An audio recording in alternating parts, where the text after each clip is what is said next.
Ballad of the Nameless Traveler by Tomek Piorkowski. A fantasy epic in rhyme. Text copyright Tomek Piorkowski 2012. Part 5.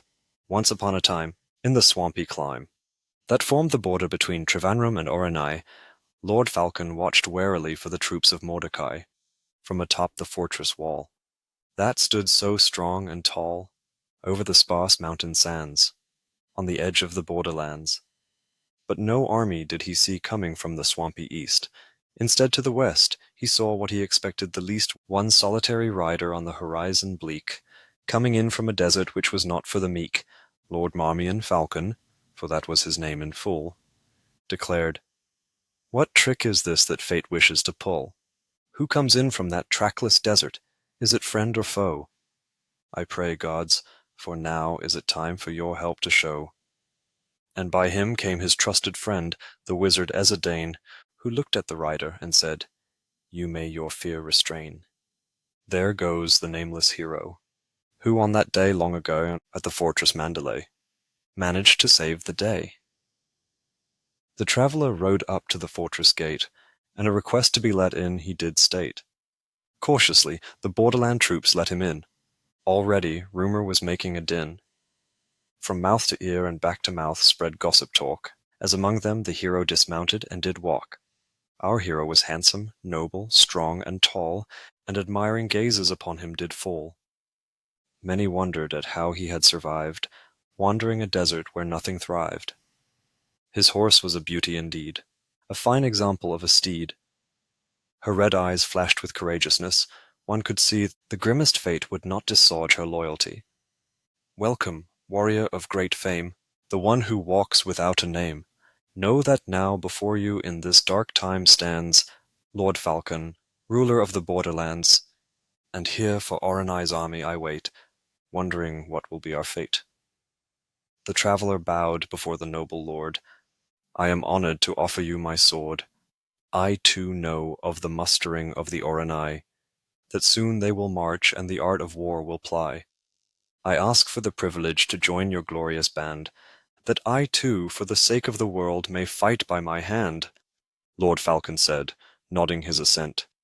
"To your request gladly I consent.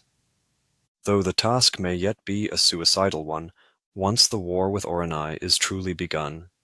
I have sent for help to places far and wide, yet no one, till you, came to stand by my side. Orenai, by Ezadane's word, will soon come marching, and I have only my loyal army for the mustering. We try to be brave, but we fear we are outnumbered. With an overwhelming task we are thus encumbered. Noble sire, it's not so dire. Surely your friend Ezadane has made this to you plain?" And Ezadane spoke, "I've told him of the prophecy, that may be to our final victory, the key. Orenai is mustering, and we must defend the land. But now I have discovered what Mordecai has planned. The ancients who locked up Uzum in Kostra Balorn, that dark mountain in the Orenai range, all forlorn, prophesied that one day, that a hero shall ride forth to thwart the demon foe. And according to it, 5 shall go with him, to thwart the fate that hangs over us, so grim.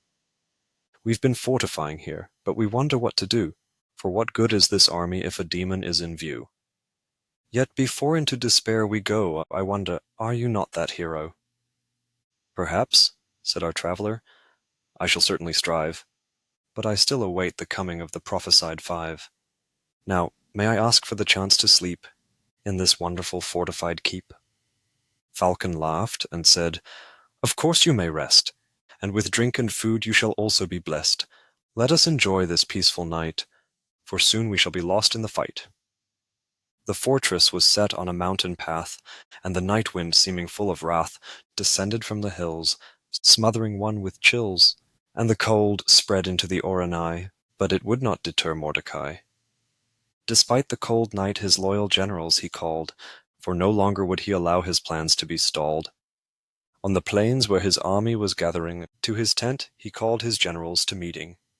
His generals came, members of the 4 clans that Mordecai had united as part of his plans, the imps, goblins, pixies, and witches of the Orenai, that had been at endless bloody war before Mordecai, The Witch-King, as always, was dressed in robes of white. His stern eyes were with intelligence none the less bright. His face was etched with as many defeats as victories. Though his mouth was quick to smile, he was easy to displease. But even if his rules were strict, his heart could be kind, and his demands were never unfairly designed. Through manifold sufferings I've toiled with my hands. Mordecai said, But peace I have brought to these lands. But this sad world full of pettiness is yet yearning for me in readiness. Finally, I am prepared to take ultimate power, and nearing is history's most triumphant hour, for I shall unite the entire world, and a brotherhood of man shall be unfurled. Now on the cusp of my greatest victory, I need you now to foil the prophecy. The so-called wanderer will come from the borderlands by Trevanram. Take my army and southwards go. Stop anyone who could be my foe. Mordecai paused for a moment. His eyes became cold, and a silent fury across his face did unfold. His gaze was fixed at the entrance of his tent, and the general's eyes following that gaze went. In the torchlight was sitting there a cat, a rather surprising thing to look at. And Mordecai, with hate in his eye, said the following, his mood glowering, Familiar, what are you doing here? Why do you insult me by coming near? You abandoned my side so long ago. I who am your master, you made me a foe. In my kindness I chose to accept your exile, though you aided the traitor Skull, a deed I revile. In truth, for the honor of my witch-king crown, I should have ordered that you be hunted down. And then you dared to take an apprentice, an act of your vileness, quite portentous. And as if teaching my teachings was not dire, I found out that you were teaching some mangy vampire. Yet, for the sake of my old affection for thee, I was willing to let it go and let you live free. Why then do you come here and stoke my animosity? Did you come to make peace or out of curiosity? The cat had a stretch, and licked a paw, and spoke without a hint of any awe. My lord, my master and my king, as of old I ask only one thing. I must make this last attempt to avert total doom, and make a final stand against your plan to raise Uzum. I request you to forego your scheme, master, for I'm sure you steer yourself to disaster. Mephisto's words angered Mordecai, and this the Witch-King said in reply, Souls both great and vile have flocked to my cause. That I'm trusting is perhaps one of my flaws. With treachery and treachery I've had to deal, as one after the other itself did reveal. Werewolf Skull fled, Shirinar I sent away, that psychotic old battle Aster I kept at bay, and I swear my former teacher Alhazred was plotting to make me one of the undead. But the only treachery, to cause me true injury, was that of your own treason, Mephisto. Now you dare to tell me, forego, forego. You bit the loyal hand that fed you, now you expect that hand to pet you? For long enough I have your existence tolerated. Now under my law you shall be exterminated. My master, cried Mephisto, life is cruel. Let it end one or other way in this duel. Mordecai leapt into the air, blazing with power, with that fierceness that had made so many cower. Mephisto summoned his will, and threw forth a blast of frightening fire that was exploding and vast. But Mordecai countered with a magical wind, that with its icy breath the fire pinned. Fire and ice merged in a furious storm, that shook and shook the fraught tent's struggling form. The two mystical powers thus contended, in a magical battle most splendid, each to his own force did stoke, till at last Mephisto's flames broke, and Mordecai's ice struck the cat, and knocked the poor feline flat. Mordecai's generals grabbed the cat and bound him with rope. Mephisto, broken and defeated, now lost all his hope.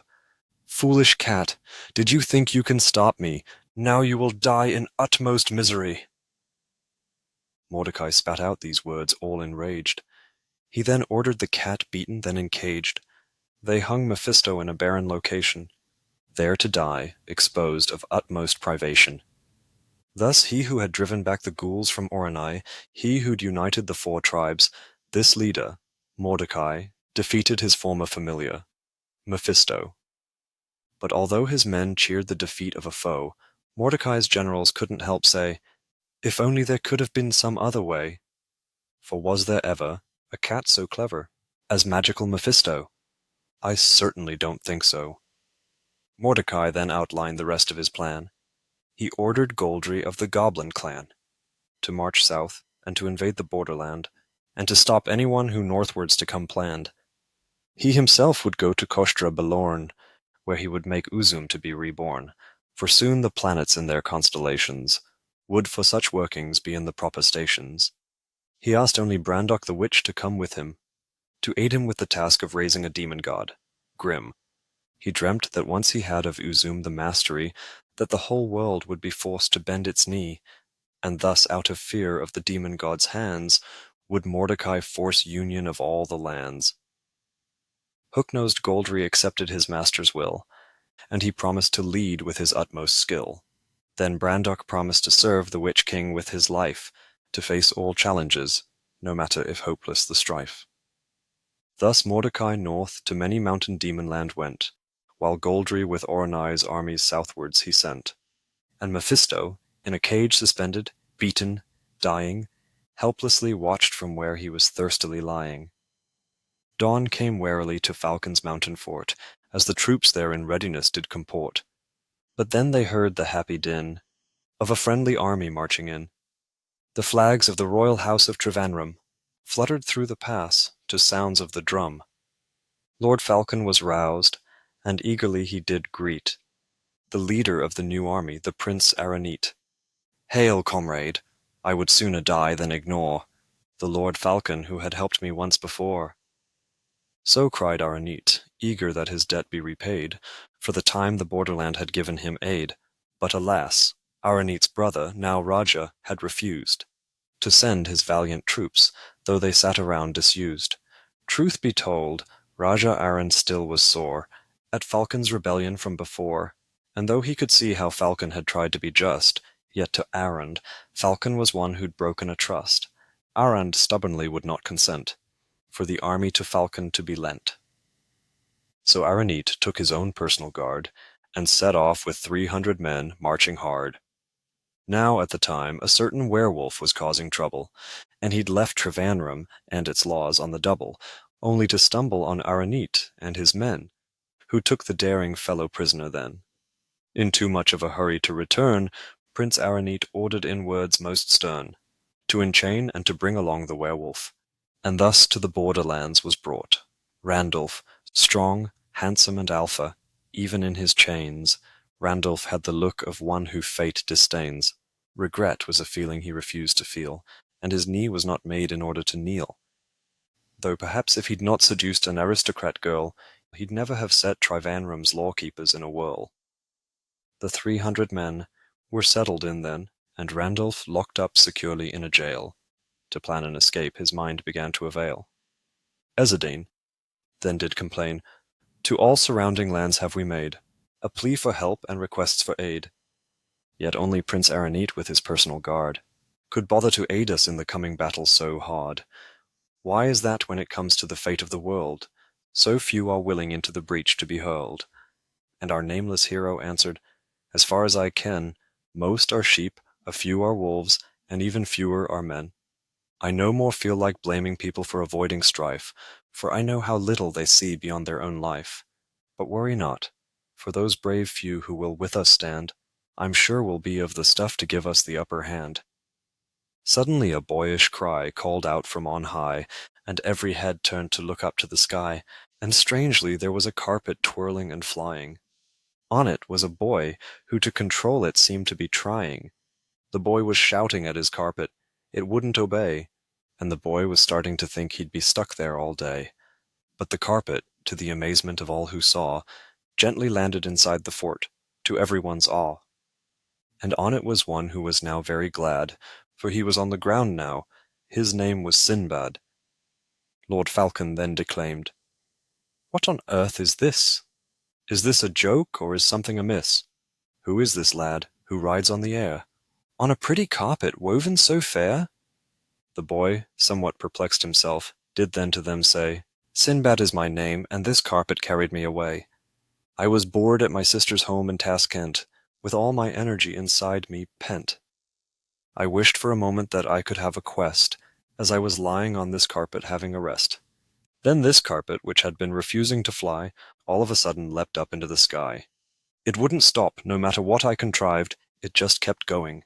And so here I arrived. Sinbad and Prince Aranite were then surprised to meet. The nameless traveller, who greeted them both, and soon after the two were giving him their troth. For when they learned of the hero's quest, for Mordecai's demon summons to arrest, they both volunteered to be of the prophesied 5, and alongside him against the odds to strive. The hero, knowing that these two would be of greatest aid, duly declared that they his trusty companions be made. Then the hero went down into the jail, where Randolph his jailers with stories did regale. And our nameless hero asked the werewolf to join him on his quest, an adventure promising to be grim. Randolph spoke, raising his one eyebrow. "And why, sir, should I make a vow? To follow you deep into the ghoul swamps of Oronai, to foil this supposed scheme of one called Mordecai? What service, what good would it be for me to plunge into darkness so heartily?" To which our hero sighed, and thus to Randolph replied, "By the end of this your eyes will burn with mystery, and all sorts of ladies will wonder so at your history, then no longer will you need to chase tale, for girls will make themselves easy to avail." Randolph's eyes widened, his spirit was set aflame. Was this what he needed to elevate his game? "Well," he said, "I've always said that it's a crime to rot away in boredom, to waste away your time. Rather grant me a minute in which to live, and a life spent dying do not to me give. And if for naught else I'll have a story, to crown my manliness in greater glory." Thus 3 companions were allied to our nameless hero's side. Though some were surprised at prisoner Randolph's inclusion, they felt it well, not into the choice to give intrusion. Now I suppose you want to know how to derive the last 2 companions of the supposed 5. Well, in a not so far away place there was a cave, and in that space was a bat sleepily passing the day, waiting for the sunlight to go away. Thus the hero looked upon the mountains with certainty, knowing that soon enough in pursuit would come Dundee. The hero spoke to Ezadane. "3 I've gathered to be Uzum's bane. The 4th one is coming, and soon will be here. But as for the 5th, I shall need a volunteer." And the wizard replied, "Let me with you ride, and with our combined power we shall surely win the hour." Thus it was that a prophesied 5 were to go, delving into Oronai with our hero. The rest of the army would remain the defense of the fort to retain. But as Ezadane, Sinbad, Randolph, and Aranite made last preparations for going forth their fate to meet, there came forth from the swampland Goldry's army with swords at hand. And Goldry, never one to believe in slack, ordered his weary troops straight to attack. Fax Fei Faz was a fearsome warrior mage. He cried, "Goldry, allow me the first blow to wage, for the honor of my teacher Mordecai, and for the glory of our home, Orenai." And Goldry was well pleased with the pixie's zeal. He laughed and said, "Fax, let them under you reel." Green-eyed Fax Fei Faz was the Witch King's greatest pupil, and great was the power and extent of his magic will. He leapt up into the air, with death in his stare, and sent a terrible magical force. Onward to the borderland fort was its course. It blazed, and it roared, and it thundered on, like a sudden storm it was to gaze upon. It engulfed the fort, and the fort started shaking, and great was the terror induced by its quaking. But the wizard Ezadane was not afraid, for he knew which counterspell was to be made, and while chaos was around, he his inner magic found, and summoned a magic blast that ruptured Fax's spell. For the moment, all within the fortress was again well. Lord Falcon's voice rose, commanding through the air, ordering his troops battle at the foe to dare. For no sooner was the magic dispelled, when the plains with Oronai's army swelled. Goldry's pixie wizard Fax Fei Faz was undeterred. That the full effect of his power had been deferred, he flew through the air using his magical will, determined his power upon his foe to instill. Fax cried, "Which of you wretches matched my power? Show yourself that I may make this your final hour." And Ezedane waved his staff at the young upstart. Do you think your foe lacks courage in his heart? Your hubris shows that you are wrong. For old as I am, my will is strong. Let us now duel in great travail, and let the greatest spellcaster prevail. Ezedane summoned a whirlwind, and on it he rode, and sparks of power from his flashing fingertips flowed. Fax Fey. Faz knew he was in for his greatest battle. He summoned so much power the very sky did rattle. Then the two mighty wizards clashed there in the sky, and great was the magic that between them did fly. While they duelled, Goldry and his army marched near, and at Falcon's troops he led off the following jeer. My name is Goldry of the Goblin clan. To smash your little fort is my plan. Who of you would dare face me in a duel, and dare match my warhammer, great and cruel? Our hero asked Falcon permission to face Goldry, to give Lord Falcon a chance his army to rally, and Falcon eagerly gave assent. So the hero to Goldry went, riding his magnificent steed, ready to do daring deed. Behind him, Lord Marmion Falcon led the army with a courageous tread. Straight for General Goldry was the course of the nameless traveller and his horse. Upon a red charger was Goldry riding, and towards the hero it too was striding. The hero drew his sword against the goblin's hammer. Neither of the two 'gainst a soldier's part would shammer.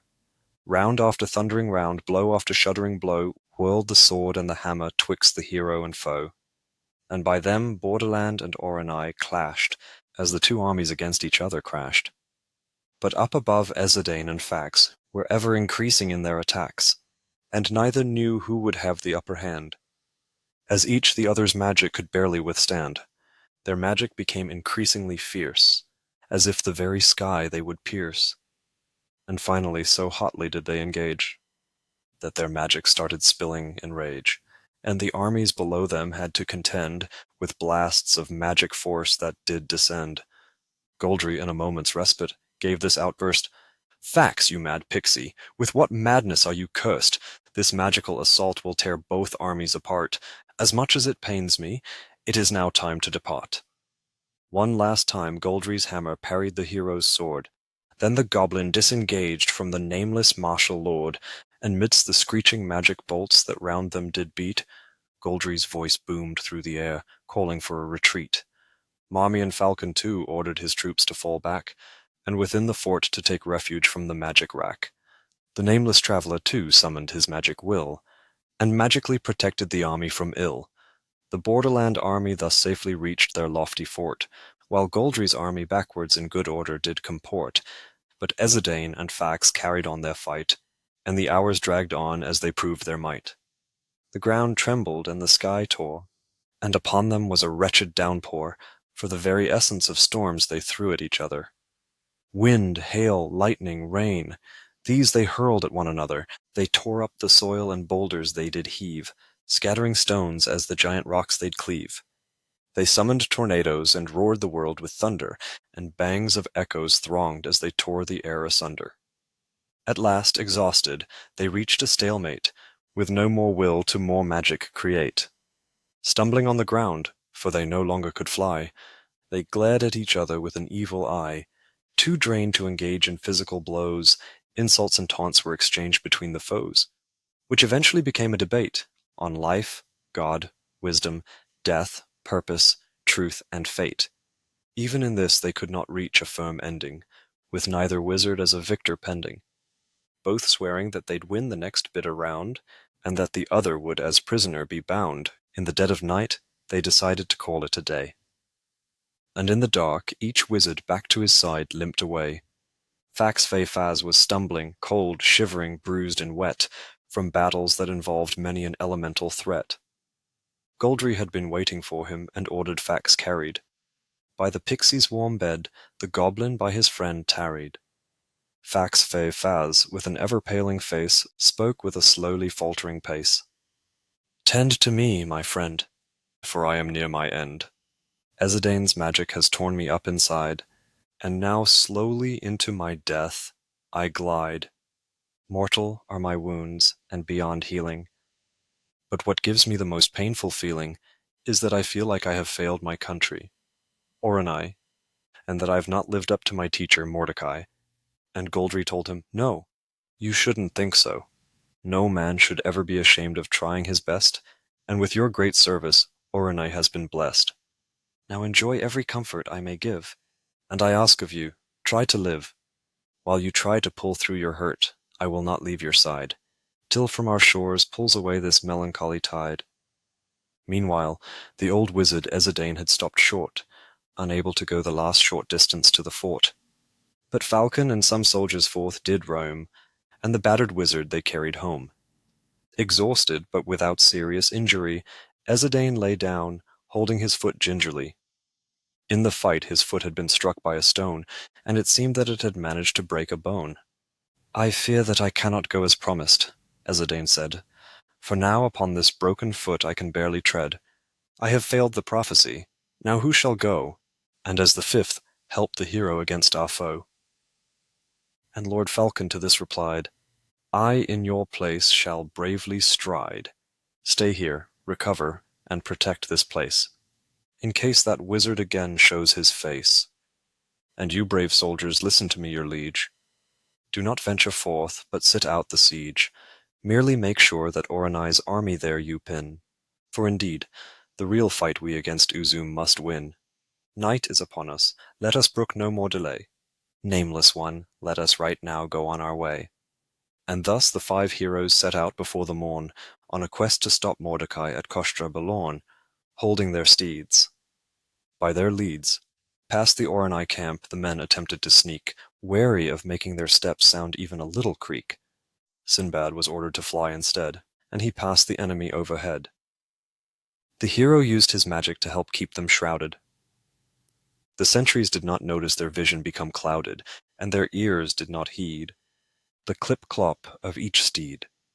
Thus they managed, undetected, to pass through, unsuspected, and not long after they came Dundee, flapping his bat wings silently. Fax Fay Faz was having a restless fevered dream of how some foreign magic in the air did gleam, and he saw through his dreaming eye of how their prey had passed them by. Up from his sleep into consciousness he would climb. Fax Fay Faz forced himself to wake up, one last time. Goldry, he softly whispered with pained, belabored breath, accept my last service, here on the brink of my death. I felt the magic of the man that we seek. 3 men with him past the camp did sneak, and I saw a magic carpet fly overhead. After then flew something that smelled like the undead. There's no need into the borderlands to go, for there you will not find our leader's foe. Chase after them, Goldry, into the Oronai, and stop them from interfering with Mordecai. Goldry, I feel my heart go weak. And with that, Fax no longer did speak. His eyes closed, and his soul from his battered body flew. I'd be lying if I told you I knew where it went to. Goldry, who'd been keeping vigil at his friend's side, allowed himself a moment by that bed to abide. Farewell, the goblin said, and may no one say that utmost bravery you did not display. Then the general summoned those whom he thought the best, and with the following words his soldiers he addressed, the enemy we sought in the borderlands has even in this hour slipped through our hands. My hands are tied. If I turn this army back, we expose ourselves to a rear attack. Therefore yourselves, who of my army are the best part, must backwards into Oronai immediately start. The one of the prophecy and his chosen 5 must not be allowed to reach Kostra Balorn alive. Vol the imp mage was among those spoken to, and he right away into the night sky flew. By his pet flock of giant ravens he was followed, controlled by his wild magic will that out of him flowed, and from the sky he searched for our hero, with those that with him into Oronai would go. His enormous ravens swooped into the swamps with ease, swiftly swinging stealthily amongst the crooked trees, searching for traces of those. Who dared Mordecai to oppose? Our hero looked to the sky, and then did say, I sense that the enemy is on the way. Above us a wizard is scouting out our trail, and will lead the others upon us to assail. Be courageous, prepare yourselves, and do not be craven. And from not far off came the eager cry of a raven. Then Sinbad said, I may not be much of a swordsman yet, but with my magic carpet I shall fly to face this threat." Before the older men could stop him, up he went, full of heart and vim. The twilight of the dawn was masking the starry sky, and in the faint dayspring did Sinbad and Vol fly. Sinbad grit his teeth and rolled with his fear, and pushed his carpet at the imp wizard near. Vol, who had never seen such, said, "I have encountered much, but never have I had to fight a rug. Piloted by one with such an ugly mug! I shall fill your soul with regrets. Come to me, my lovely pets." And little Sinbad then his fight had to wage, as Vol's flock of ravens the boy did engage. The ravens crowded around him as he swung his dagger, pecking him so that he upon the carpet did stagger. But he kept his wits and did not panic. Aha! And his dagger tip into the birds did stick. As if into his own flesh Vol felt each stab. More and more fury he felt at each jab. "How dare you injure my beautiful birds? You will rue your wretched birth, mark my words." And Sinbad waved his fist, crying, "We shall see! I'm pretty sure that you won't keep up with me." Sinbad flew his carpet towards the borderland, and Vol, cursing at him, followed close at hand. Sinbad led the imp and ravens into the mountain range. All the while insults the two between them did exchange. The ravens were disadvantaged by the mountain side, no longer were they able to circle quiet as wide. Sinbad was able to hold his own, as attacks against him were flown. A boy with courage beyond his years, he refused to give in to his fears, and with his swinging dagger he hacked at the ravens that against him stacked. With each injury the ravens received, Vol the imp wizard seethed more and seethed, till he could stand it no longer, and himself did launch against the carpet rider with a rage thoroughly staunch. The carpet pulled Sinbad away before he could be hurt, and Vol suddenly lost control due to his sudden spurt. Screaming, Vol slammed into the mountain head first, loudly fouling the air with the language he cursed. Concussed and aching after the impaction, he was afterwards quiet out of action. His ravens gently to Goldry's camp guided him back. After he recovered, he helped the fort to attack. But that's another story. As for Sinbad, his wild-hearted carpet flew the lad like mad, and took him off to an exotic location, where he continued to learn his true vocation. For he went from adventure to quest, always with luck and honor blessed, as from deed to deed his story ran. And he grew from a boy into a man. Whether with Ali Baba's 40 thieves he tangled, or with the stormy waves of the 7 seas he wrangled, ever was he ready to fight for the wronged. On the side of the righteous he always belonged.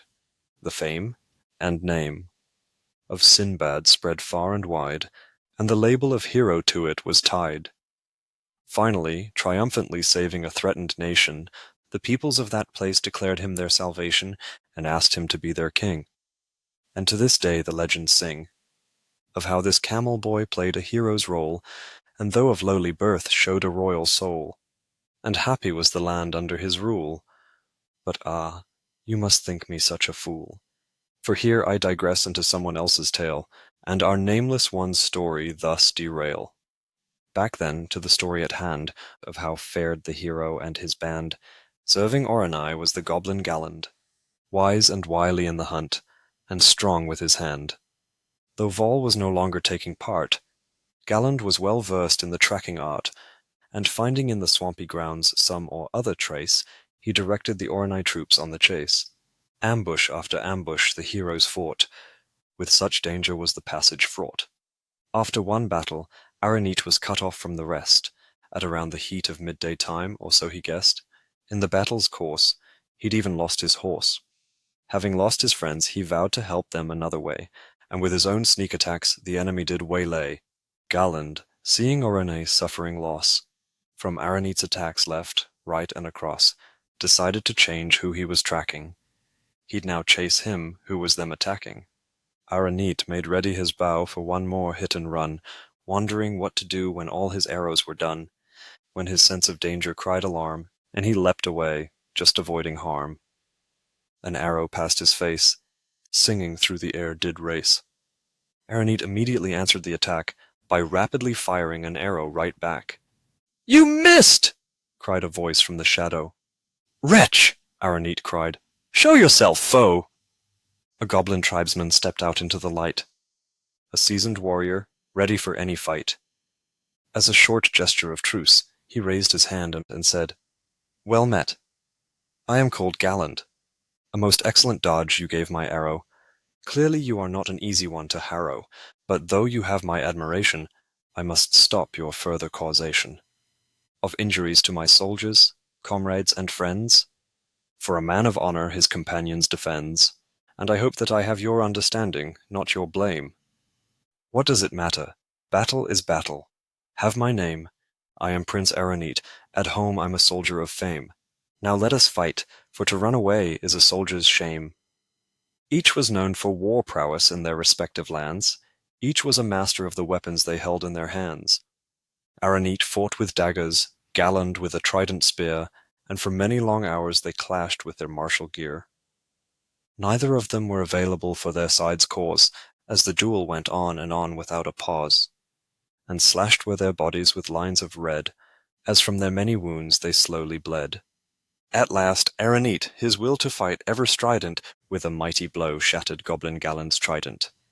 Then forcing Galland upon his knees, Aranete would not listen to his pleas. And while staring into the goblin's eyes, the prince slashed his neck, causing his demise. But something in Galland's eyes poured horror into his soul. Something about those cries for mercy made his mind unwhole. Unhinged, Aranete drifted back home, terrorizing all as he did roam. He attacked all, for in his mind gone insane, it seemed that all were foes, needing to be slain. His clothes were filthy, his hair was long and wild. No one was safe, whether man, woman, or child. But he encountered on one fateful day a holy man passing across his way. And as Aranete readied his dagger to chop, the wandering monk calmly looked at him and said, "Stop." Clarity returned to the prince's mind, and peace in the holy life did he find, for Aranete straightway became his disciple, and learned from him compassion to forego ill will. Aranete grew to preach the way of the holy life, and taught people to live calm, abandoning strife. As he gathered followers, it was so. He had become a spiritual hero. At last, against even war making a stand, he attempted to stop his brother Arand. When the Raja wished to again invade Alapay, the former prince stood resolutely in his way. But the Raja would not listen to his pleas, and strangling him, forced the monk onto his knees. Arand with his own hands the monk did smother, and thus Arand murdered his own brother. Thus Aranete was ended, his holy life fulfilled, and the wheel of karma for him was stilled. And still his teachings live on and inspire, and give courage to those lost in the dire. But why do I drag this tale in the wrong direction, and risk as a storyteller losing your affection by dwelling on the tale of some other? Back then to our nameless traveler, still fighting their way into Orenai. To stay clear of ambush, the three did try. Getting nearer to Kostra Balorn, they marched warily, mindful that fresh attacks may come momentarily. So far each ambush they had managed to overcome, in the end, managing to escape rather than succumb. Into the swamplands, deeper and deeper, they did go. As afternoon came, they carefully listened for the foe, and by landmarks they did infer that near to the ghoul swamps they were. But an Orenai band led by the witch Juss had managed their rough location out to suss. They combed the area, looking for their prey, eager again to engage them in a fray. It was Juss himself who found the tracks of our three, and he ordered them to be attacked instantly. As the Orenai troops were heard coming near, Lord Falcon said, "So near the goal we now appear.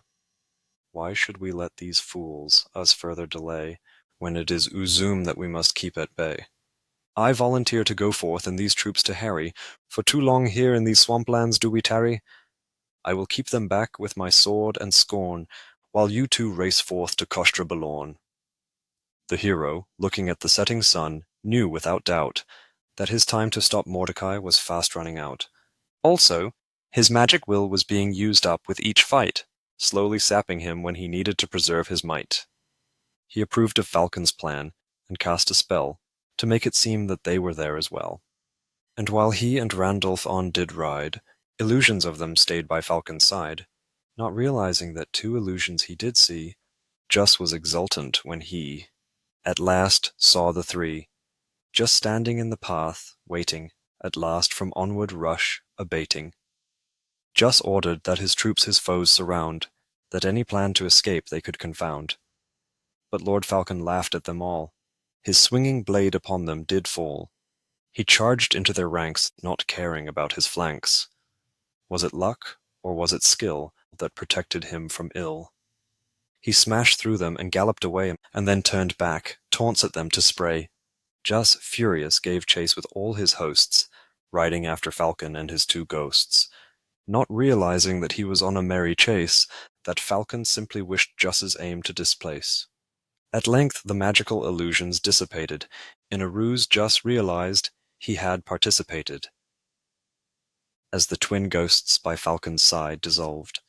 Just to chasing our hero was resolved. Cursing Falcon, Just blew upon his war horn.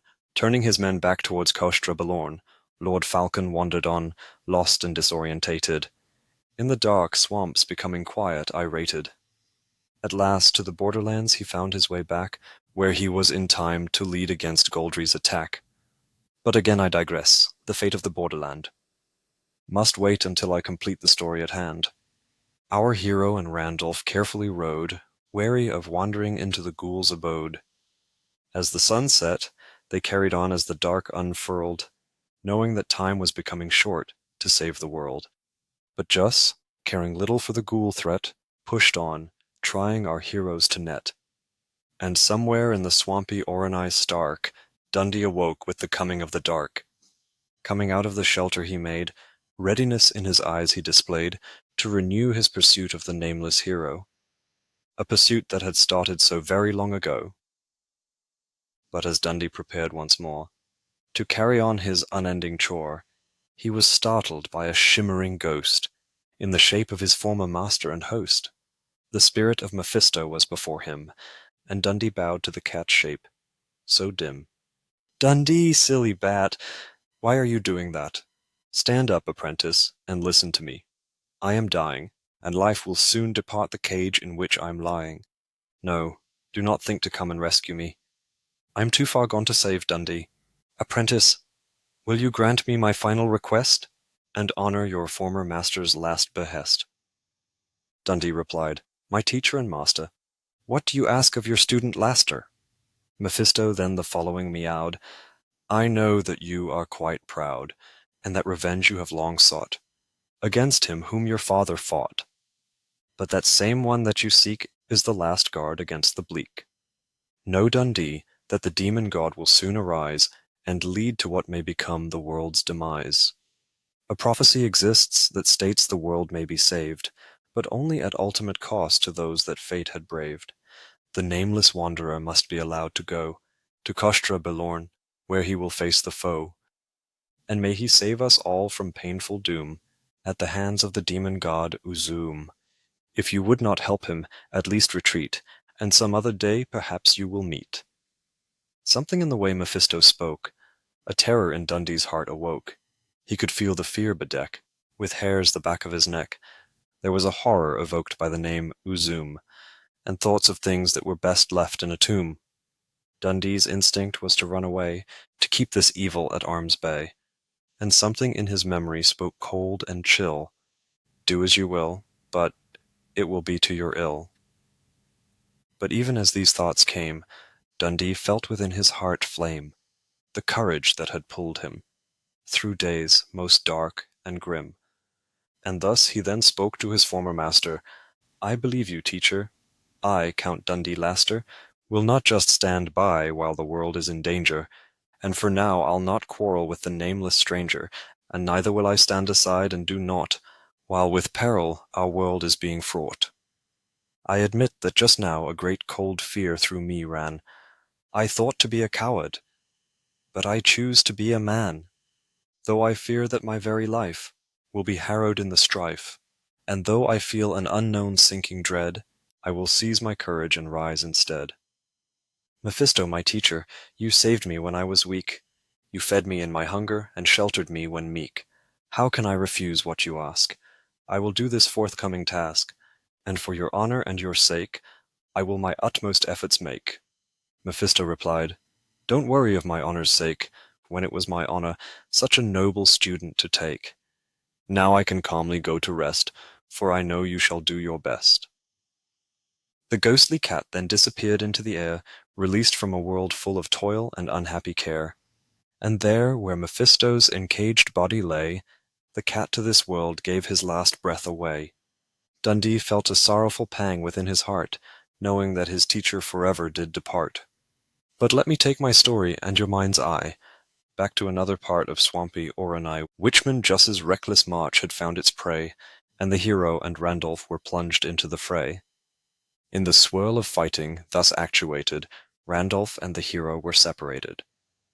But the werewolf did not battle less fiercely, with his fighting art of most high degree. Though outnumbered, yet his Oronie foes struggled to rein in his flurry of blows. But absorbed in the battle, they did not realize that in ghoulish territory rang their cries. For in the fight they had pushed into the ghoul land, where Mordecai had exiled the ghouls by his own hand, the ghouls watching silently, eyes hungering expectantly, using magic to lure the warriors inwardly, so that deeper they strayed into their territory. The gruesome swamp where it is said no one can pass through, for in its dark you would only be food for the grue. When they realized how deeply they had strayed, the former foes knew they needed each other's aid, if they were the ghouls to overcome, and not, as their victims, succumb. Mordecai had by means of a great spell forced the evil ghouls in exile to dwell in a small patch of swamp in Oronie, there hopefully eventually to die. The ghouls and their grues fed on human misery. To inflict torture and pain was their ecstasy.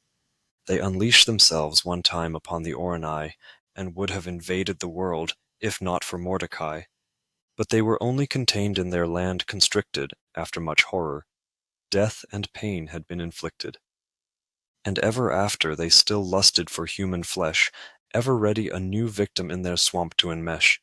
Against such Randolph and his new allies had ways to survive readily to devise. But in that evil, unwholesome place, where the ghouls twisted time and space, to the horror they fell, dying one by one. In the end, only Randolph his freedom won, and back into the warm light of goodly day, his anguished, sorrowed steps stumbling did sway. Randolph never did reveal what happened in that dark, what had harrowed his face, and made his eyes so stark. And quiet became his chatty mouth and mind, no longer witty lines willing to unwind. But there was now a glint in his eyes, of one who all challenges does despise, of one who has achieved some ultimate aim. And lo, girls came to him like moths to a flame, unable to resist his aura of mastery, and Randolph indulged, albeit mechanically. Through further adventures our werewolf drifted, till at last some of the horror from his mind lifted. He settled in Shan with a human girl a third his age. To his many mongrel children he was a father sage. His community looked up to him for leadership when things looked dim, and in that little corner of Shan he did grow. In his old age to be the local hero, but I'm sure that your eyes do now roll as you watch me again lose self-control, and again let my tale twist in the wrong direction when the nameless one should be in my recollection. Back then to our nameless hero. After clashing some while with the foe, he managed to lose Juss and his folk. After invoking some magic smoke, Juss, fearing that he may stumble into ghoul land, reined in those loyal fighters left in his band. In horror, he found some tracks to be traced, belonging to his men that had Randolph chased. When he saw they had plunged into gruesome territory, he assumed that never again he would those men see. Our nameless hero and his loyal horse now alone carried onward in their course. But while Juss rallied and regrouped his men, the last of Goldry's search parties arrived then. The 5 Armaline sisters were fighting pixies fierce, whose envenomed weapons poisoned as they did pierce. The youngest was secretly in love with Mordecai. Presmira was her name, for her love she'd anything try. Tracking stealthily with their pixie magic, on the traveler's trail ever did they stick. Mevrian, the eldest, in the bright moonlight, stepped before our hero, her spear flashing bright. Our hero's horse snorted, eyes flaming, ready for a fight. The hero sighed, wondering if he'll find some peace that night. Halt! No further shall I let you go, for my king has declared you a foe. Stand down, return the way you came, or else you cannot yourself blame that I shall meet you with my poisoned blade, and that we this night mortal blows shall trade. Our nameless traveller to this said, My lady, I will not turn back my tread. I know you wish to protect your king, but disaster to this world he would bring. Rather, it is you I ask to turn from the fight, that I in turn may save this world from dire plight. Having thus made their positions clear, in challenge Mevrian then shook her spear, and the other four sisters then did appear with expressions quite grim and austere. Our hero was more than a match for these five, as in combat he and his horse then did strive. Easily beaten back the sisters desperate became, for they had sternly sworn never to retreat in shame. Two sisters fell in battling our hero and his steed, but the remaining three sisters still refused to concede. One of them, Sriva, cried, I swear this horse I will break. Let me at her while you two its rider do take. Sriva leapt at the mare, not caring at all, if in the duel she herself should fall.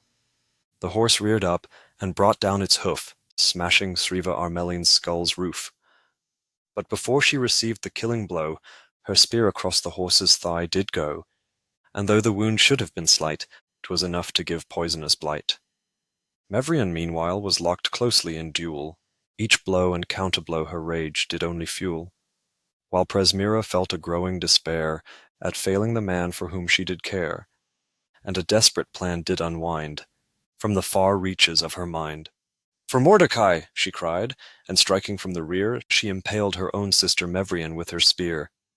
With a hard thrust forward, Presmira her weapon pressed, so that it ripped through the other side of Mevrian's breast. And with Mevrian locked so closely in contest, the tip travelled on, and into the hero's chest. Thus did this poisoned dart sink into the hero's heart. Mevrian turned, shocked that her sibling would unto her do such a thing. As she died, her eyes gazed accusingly, and the last thing she heard was an apology from her sister, who then turned and fled. Perhaps Presmira was filled with dread. Presmira tried to find her way back to Mordecai, but was never again seen in the lands of Oronai. In all likelihood she stumbled into ghoulish lands, and met a horrible death at their fiendish hands. The nameless traveller, his heart impaled, drew in a shudder as he inhaled, and grasping the spear shaft, it he broke, and threw into the swamps that dreadful spoke. But the poisoned spear tip remained stuck in his heart in such a way that 'twould be death to remove that dart. Our hero's horse was not feeling well, as her leg with the poison began to swell. So the hero in pity did not atop her ride, and he led her on foot with his own faltering stride. It was only by his supreme force of inner will that the hero struggled on despite the poisoned ill.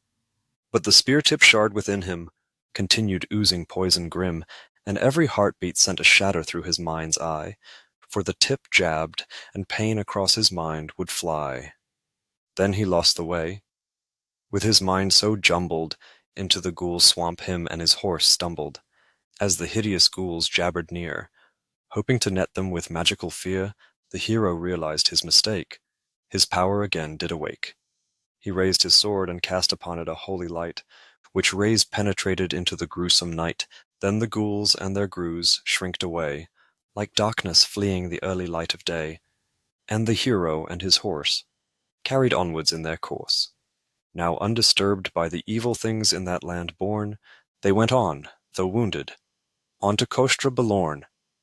With step after faltering step, our hero did trudge, fighting his poison while leading his horse through the sludge.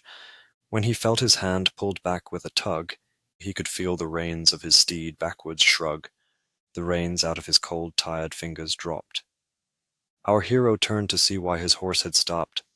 By the light of his shining sword, he saw his steed was ill. The poison seeped into her body, sapping all her will. Her red eyes, once filled with fight, were now full of tearful pain. Trying to follow her master was now too much a strain.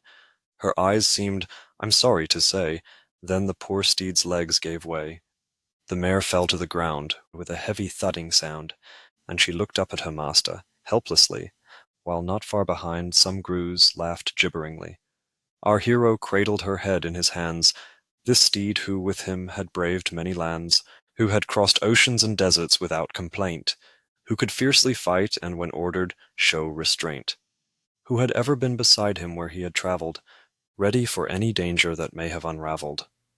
But now both of them knew better than to pretend that it was not for that magnificent mare the end. And ghouls and grooves looked on expectantly, hoping to devour the mare ravenously. But first they'd torture and prod and kick, and laugh at her each and every rick, and once they'd had their full of her misery, they would kill the horse, slowly and painfully. The poor horse looked at our hero, with eyes that forgiveness did show, that asked for her master to do one last thing, so that fate may not into ghoulish hands her bring. And aching grief swept through our hero. He tried to find some way the task to forego. Then he realized that there was no avoiding the deed. In order to save her from the ghouls, he'd have to kill his steed. He raised his sword. His steed's relieved eyes seemed to thank. A moment later, into her his blade then sank. His horse died, as he his steed tenderly caressed. Then on he went, while within his sorrow he suppressed. And behind, the grooves their howls of agony did not stem, for they felt that their prey had been taken away from them. At last the hero emerged from that swamp, tired and worn, and found himself at the foot of Kostra Balorn, wherein was carved a long staircase. That led up to Uzum's resting place, and sitting on the bottommost stair, a man was playing a melody fair. His fingers clever and astute danced on the strings of a lute. It was Brandok, Mordecai's trusted man, a member of the same witch clan. Our hero walked up to the musician and said, "A beautiful composition." "Thank you very much," said the Oronai witch, as from string to string his finger did switch. "I composed this tune thinking of glorious deeds now past, dreaming of youthful times that I thought would forever last. When I rode at the side of Mordecai, before the united armies of Oronai, I remember how it seemed dark and grim when he united the 4 tribes under him and led us against the rising tide of the foul ghouls. I can still hear the cowards jeer at us, calling us fools as they ran away while we plunged into the fight. Then I did not know if we had sufficient might, but despite myself, my faith in my leader was strong. I knew I'd stand beside him, even if he was wrong. He inspired me so that to die for him was fine. He had but to point, and I'd stand at the battle line. And how amazed I was, after battles brutal and long, when we against the odds beat back the ghoulish throng. I gazed at that man with his impossible schemes. In awe I saw the completion of all our dreams. We were victorious, when all along there were those who said Mordecai was wrong. Now I long for those days, which glory did adorn, when my faith was blind, for now my heart is torn. I still follow the word of my master, though I sense an impending disaster, for I fail to see what good will come from this Uzum. Surely for good cause the whereabouts banished him to this tomb, and now in rebellion against the odds, goes my king, Mordecai, to tame demon gods. Well, he's been called mad before. Who am I to question his lore? Brandok reached a more intense part of his melody, and his fingers rapidly played the lute skillfully. Our hero had this to say, "Up those stairs lies my way. Will you allow me to go, or shall you stand as my foe? The rise of Uzum will only bring destruction. Surely you yourself have made that deduction. We must this scheme disallow, and I must stop Mordecai now." Brandok played his lute harder, and the strings broke. He looked at his broken instrument, and then spoke. "Oh well, I suppose it was not meant to last for long. Once we had dreams, now we don't know right from wrong. May my tune be remembered as my last greatest song, that showed my honor and my love were both verily strong. Now let's fight, for I will not abandon my master even when plunging into the mouth of disaster." Like swallowing a bitter pill, our hero summoned his will, to force his poisoned body to move, for Brandok a worthy foe would prove. At the foot of the demon staircase of Kostra Balorn, Brandok prevented the hero from reaching his bourne. It had reached the hour of midnight as they continued their moonlit fight. Brandok was steadily losing, but he summoned his will, and allowing all his power into his blade to distill, with a mighty swing he smashed the hero's sword. Pieces of the blade through the air then soared, but Brandok had not managed to wound our hero, and the witch, exhausted, let his blade from his fingers go. The hero, with what was left of the sword at the hilt, immediately at his witch foe that remnant did tilt. It plunged into Brandok's chest, and thus his life from him was rest. With his last gasps he reached for his loot, and then, forevermore, he was mute. Our hero was now dreadfully tired. Too much of his will had the fight required. Our hero stumbled and crawled up the demon stair, although anew the poison through the hero did flare. His limbs seemed to feel so heavy, and his movements became unsteady as he slowly lost the battle against the dart. That was seeping venom into him, via his heart. He could feel his entire strength ebbing away, as more and more he fell under the toxin's sway. But he forced himself onward, crawling, till he could no longer, sprawling. For the very first time, our noble hero felt meek. A strange emotion for one who'd never before been weak.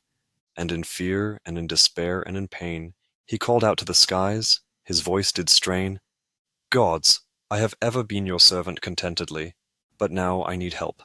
Why have you forsaken me?" There was no answer. The stone steps seemed very cold. It seemed that the claws of death were ready to unfold, that despite all his efforts past, that now he would breathe his last.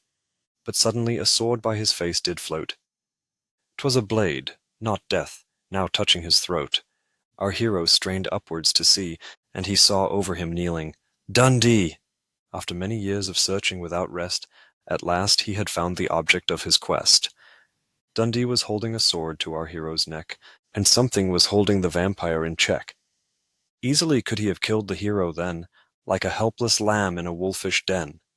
But his promise to Mephisto kept his hand back, and though tempted, he chose to refrain from attack. Dundee stood up and put the sword aside, and the hero's weakened state he eyed. Then he took the flask with the potion that was made, that time when his life had been saved by Shahzadeh. The precious gourd was still half full.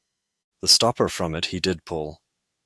Once a girl gave her life for me, why, I can't construe, but now the life she gave to me, I give to you.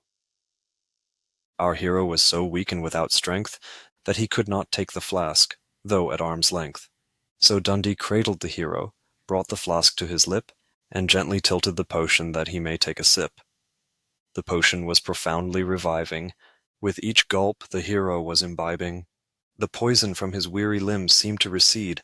The embedded spear tip seemed to less impede. Our hero did not stop until he drank the last drop. Re-energized, he was able again to stand, ready to carry on the struggle as planned.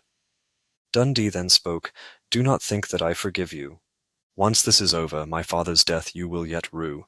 This thing I do I undertake, for my former teacher's sake. Now you must go on, for my master did say, that only you have the power to save this day. As for me, I've noticed that following you is a force, some troops of Oronai, who I doubt your quest would endorse. I shall stay back here, and I shall keep them at bay, that they may not interfere as you go on your way."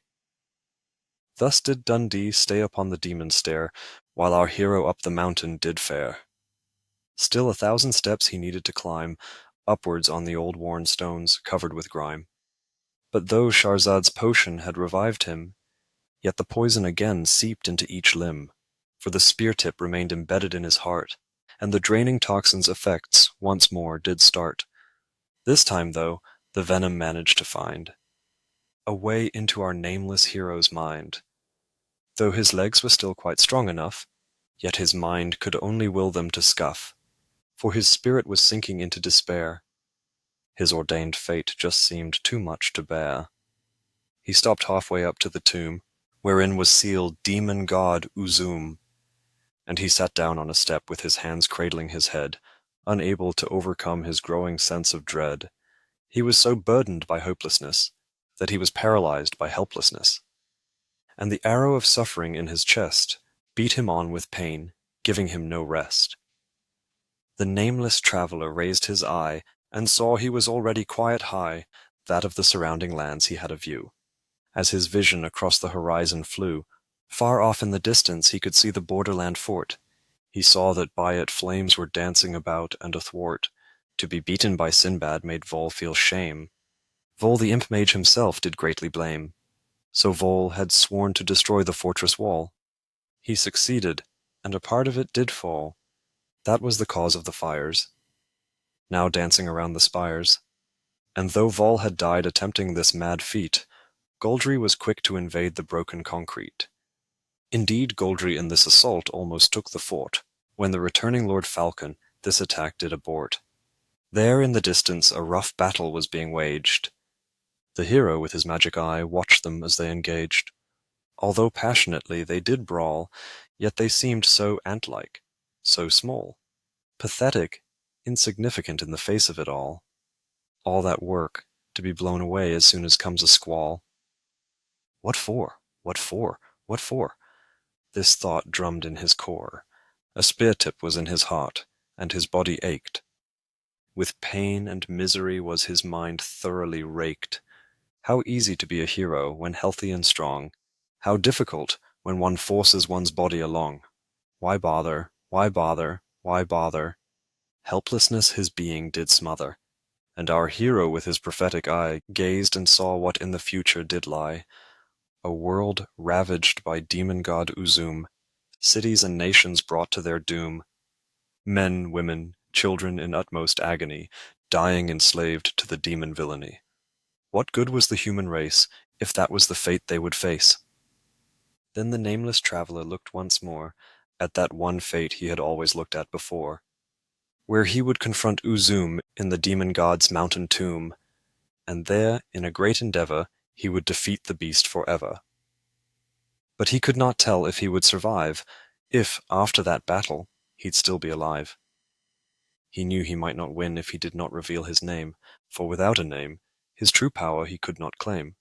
But also he knew, if his name was revealed, that would end his life, his fate would then be sealed. Then the poison soaked more into his mind, it took all his hope and struck it blind, and then he saw no way out, and die he would with no doubt. What was the point of this then? Surely he would die. And if death is the final fate, then why bother to try? The demon stairs were high, and he was too weak to fly. He could just jump off and that would end his life. What need to bother with effort, with strife? So easily could he throw off all his cares, and let the world sort its own affairs.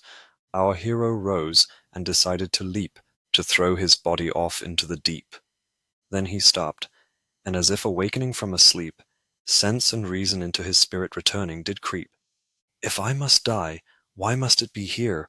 What good is it, to give in to fear? If it ends the same, why should my hope drop? Carry on, there is no reason to stop. To my quest my soul must be employed. If I die here, the world will be destroyed. If I die there, if I my fate would brave, then this wide world yet I still might save. Only one life to save so many, a bargain better than any. Our hero looked upon the wide land that from his vantage point across spanned, and said, My Lord, my God, I cannot lie. I am afraid, for I do not wish to die. But freely you give life, without asking for pay. Why should I be spiteful, and for more life pray? As if this gift were not marvelous enough, why should I demand even more in a huff? I give myself up to your holy will, and I'll let my roaring doubts grow still. I remind my heart that it must be brave enough to live, as others have done before, that the gift of life may give. Through this darkest of night I shall reach for the light, and come what come may, I shall try seize the day. The hero carried on up the demon stair, although the pain within did fiercely flare. Up, up, until he reached a place sombre and grave. Halfway up the mountain, the stairs stopped at a cave, wherein the whereabouts had, long ago, sealed the demon threat, when in ancient times the demons the world had beset.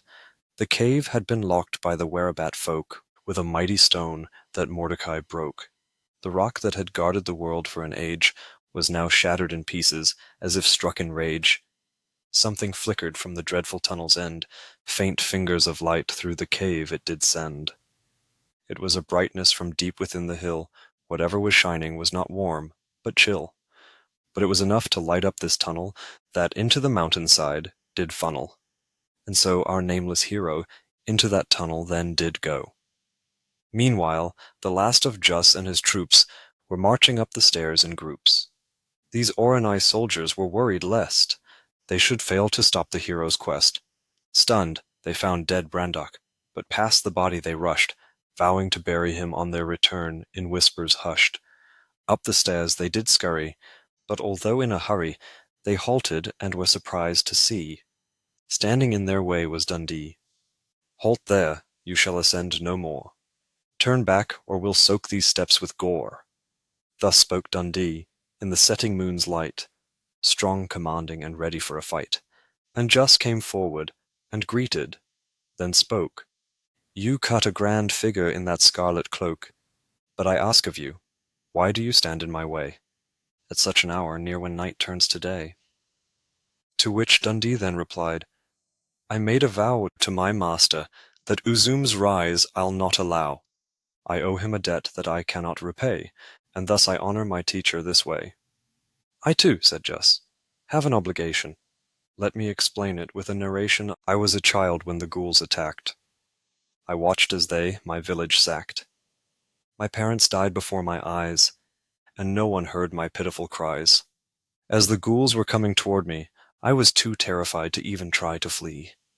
In that hour of my darkest despair, when into the face of evil I did stare, the ghouls were suddenly driven back by an incredible counterattack.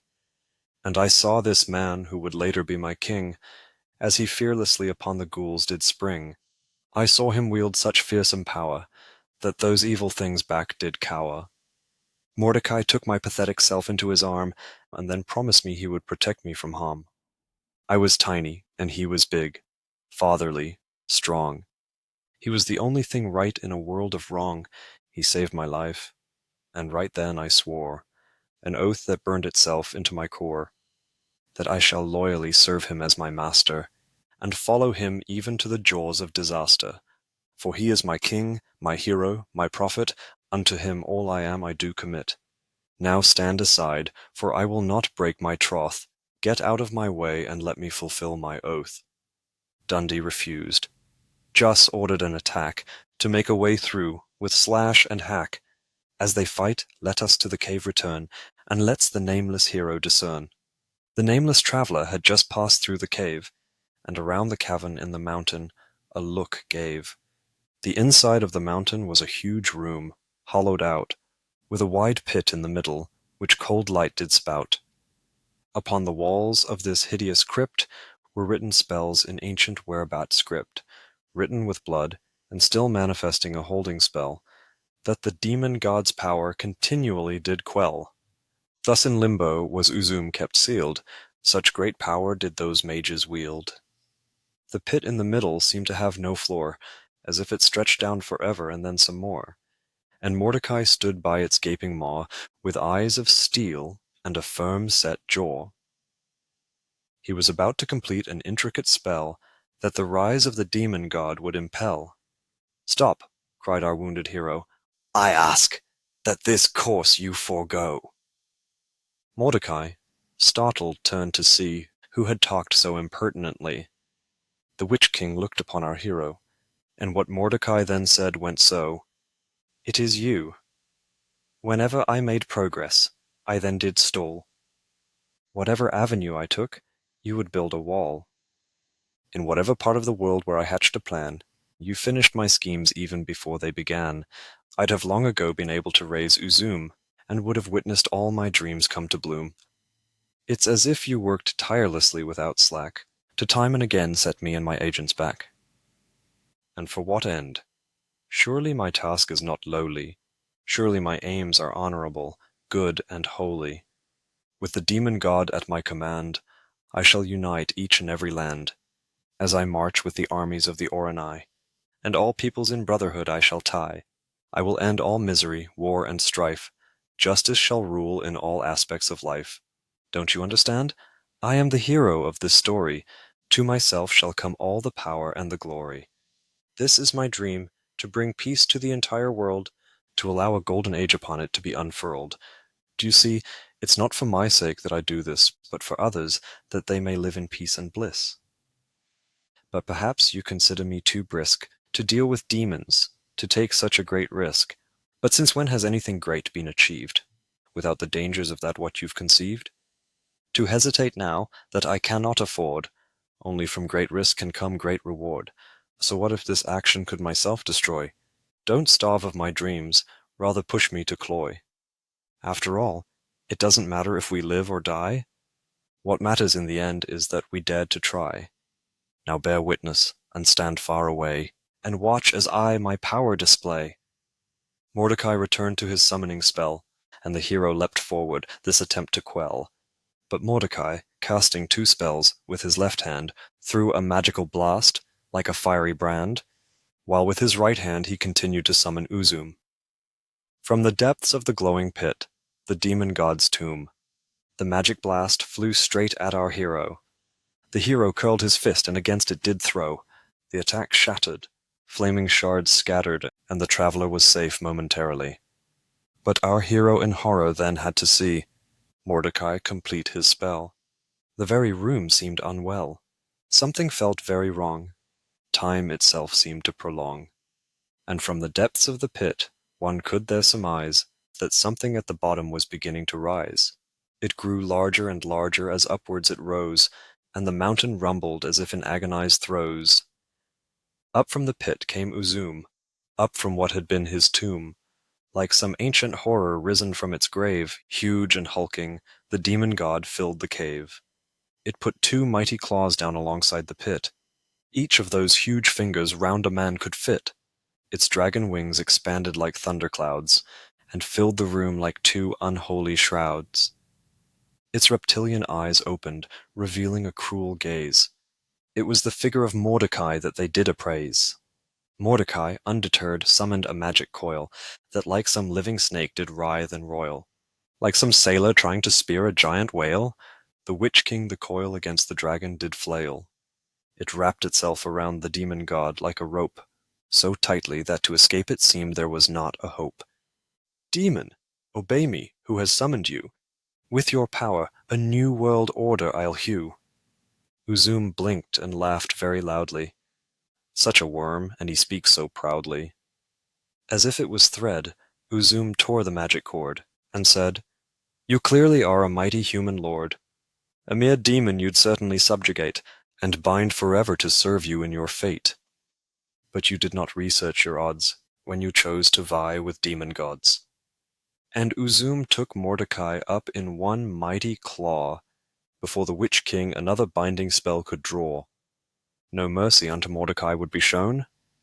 Into Uzum's mouth the witch king was thrown. The demon god bit hard repeatedly, and the witch king then died rapidly.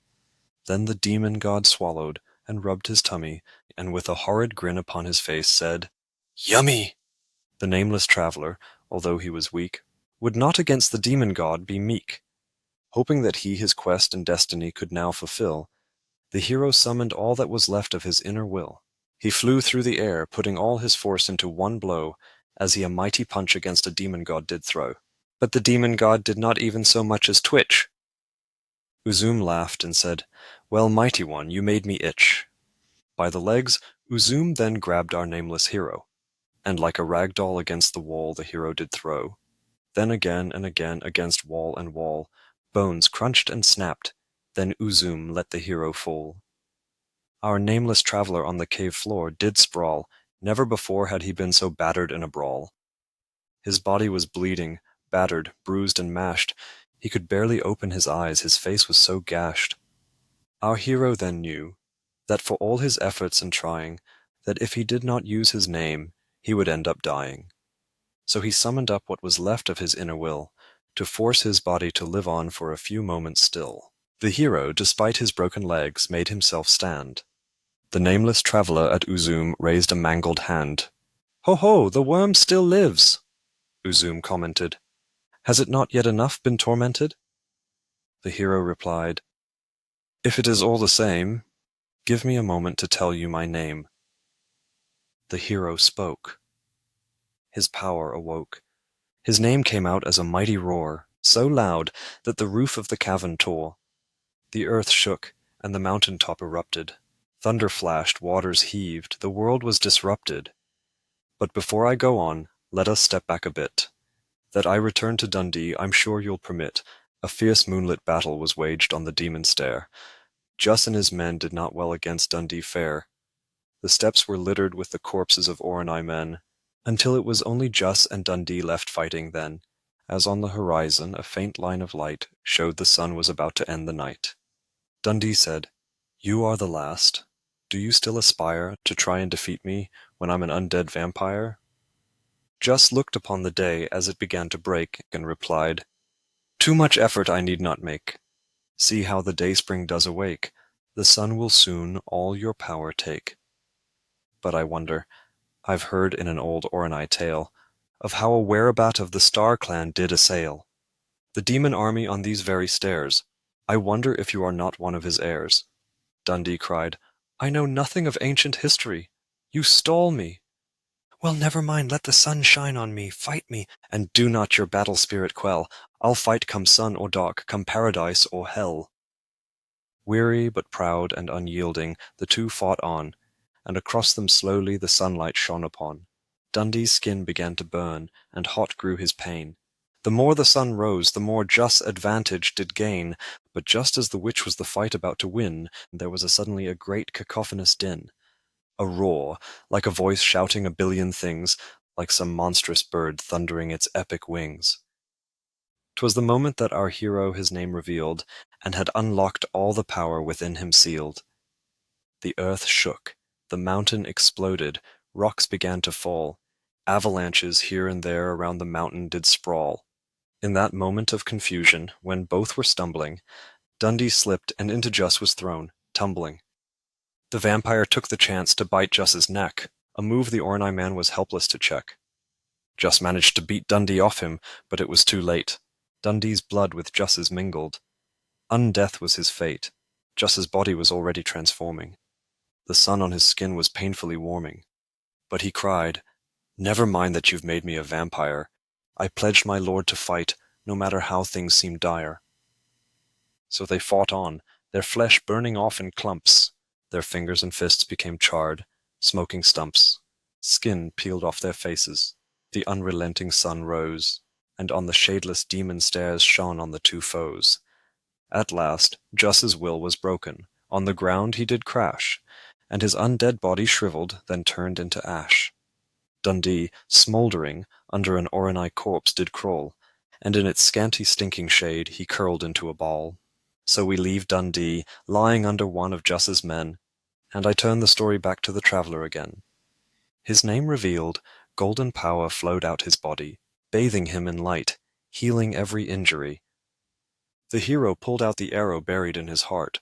The hole from it closed even as he threw away the dart.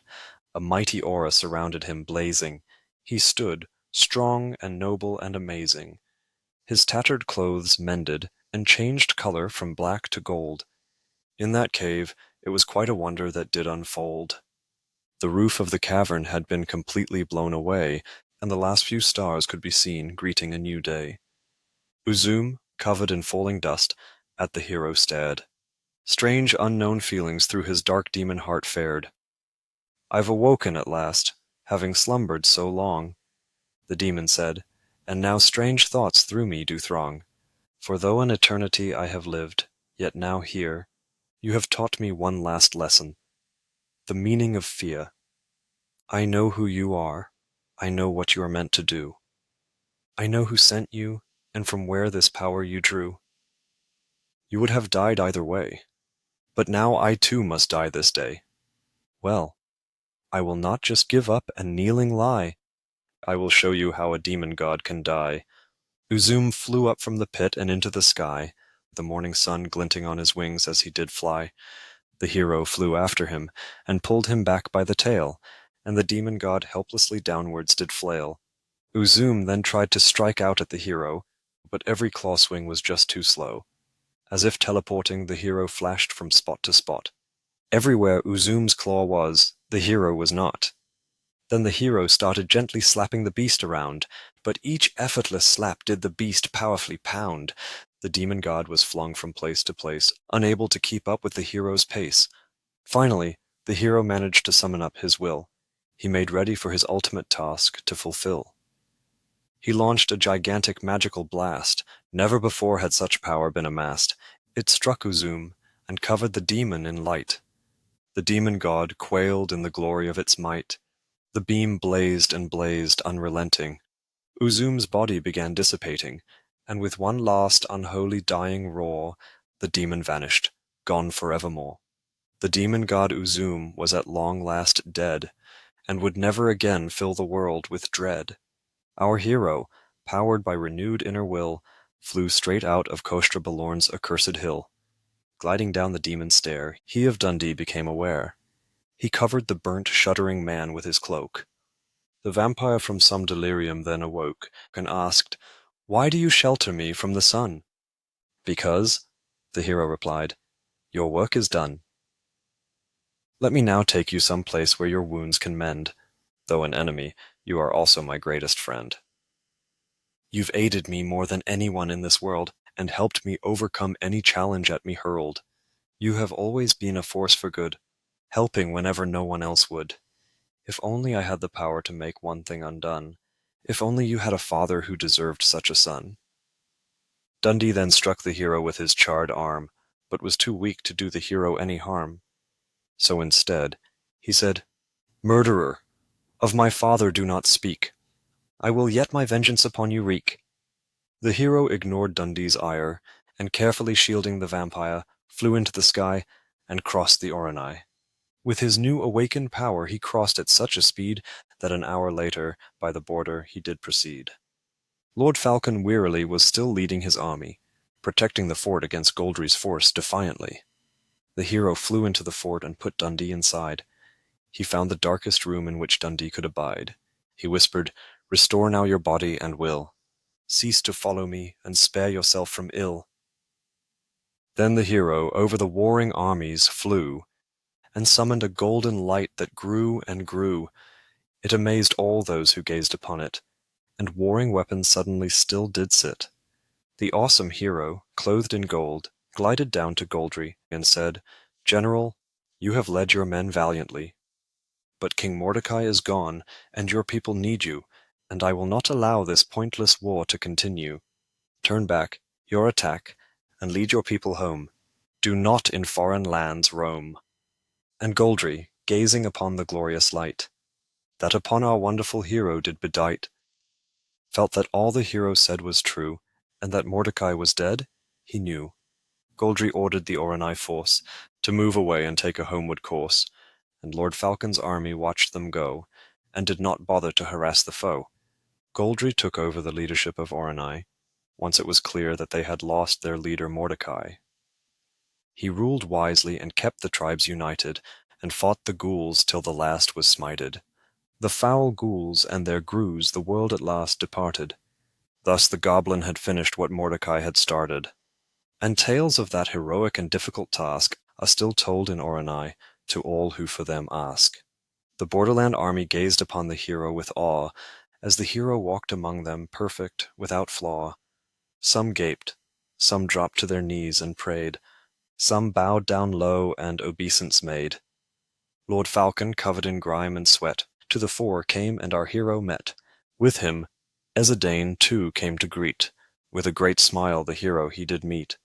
"The world is saved, the battle is won. How can we thank you for all that you've done?" So said Wizard Ezadane, when he heard that Uzum was slain. "The man looks tired. Let's prepare his rest," ordered Falcon, "and let him feel as one blessed." Our hero thought that perhaps all was good.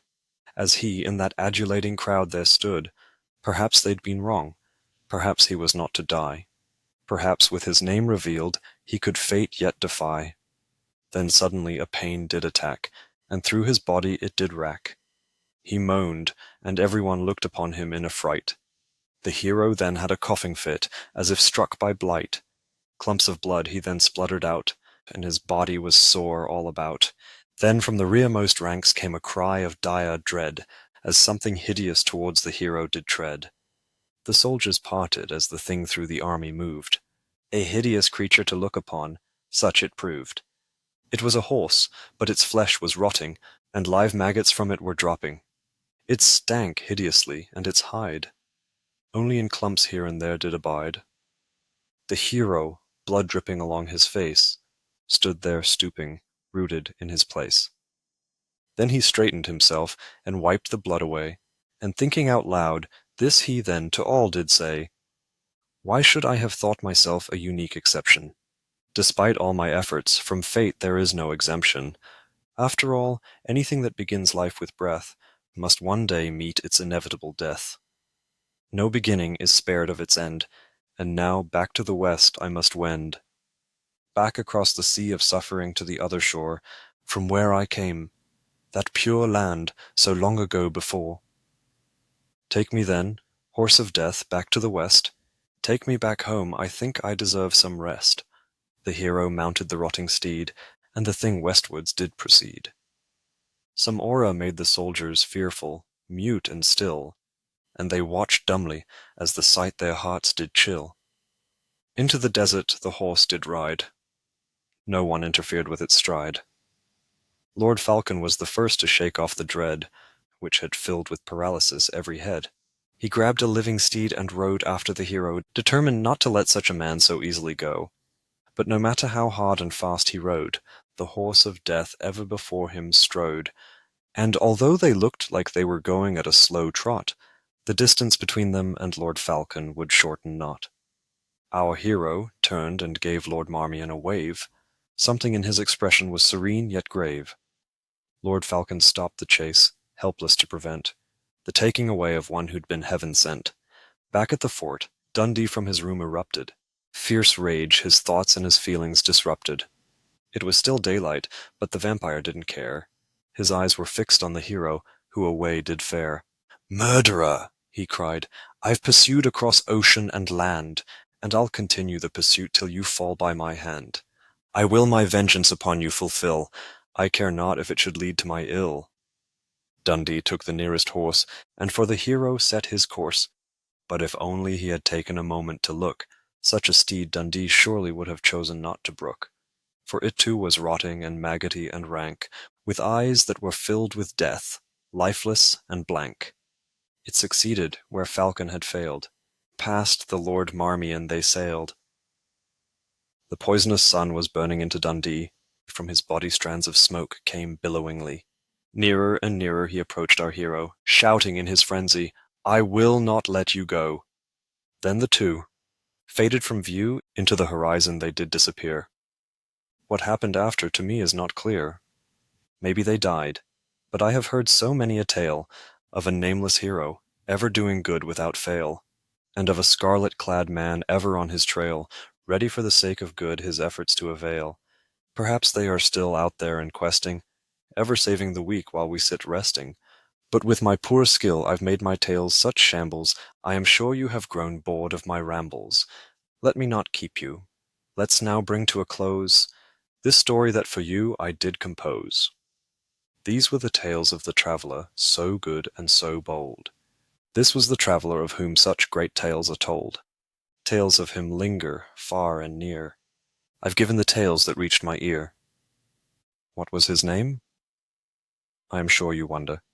A most mysterious problem to ponder, but I think our hero's name is the same as yours. A fitting name for someone who past adversity soars. For I do believe the truth can be laid down thus. The hero is really the hero in all of us. And on that thought, my friend, 'tis time to say, the end. End of Part 5. End of Ballad of the Nameless Traveller by Tomek Piorkowski. A fantasy epic in rhyme. Text copyright Tomek Piorkowski, 2012.